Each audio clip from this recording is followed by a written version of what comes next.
میرے بھائیوں، بات تو میں نے کچھ اور کرنی تھی، لیکن ہزارہ آئے ہیں آپ کے ساتھ۔ علی پور میں الیکشن ہے۔ علی پور میں الیکشن اس لیے ہے کہ عمر ایوب صاحب خان کے ساتھ ڈٹا رہا، کڑا رہا، نہ جھکا۔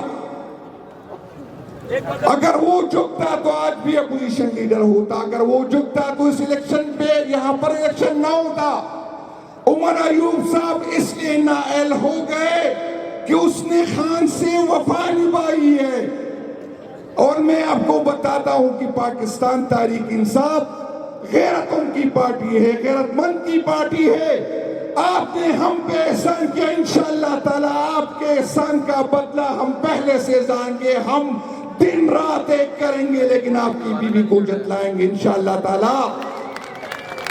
یہاں پر لوگ کہتے ہیں کہ اس کی فیملی کو کیوں ٹکٹ دیا، تو میں بتاتا ہوں کہ عمر ایوب صاحب کا پارٹی پہ اتنے احسانات ہیں کہ یہ ساری قیادت یہاں بیٹھی ہے، یہ سمجھتی ہے کہ پی کے میں جہاں بھی سیٹ خالی ہو اس کا عمر ایوب صاحب کے فیملی کو دینا چاہیے۔ آپ تو صرف علی پور کی بات کر رہے ہیں۔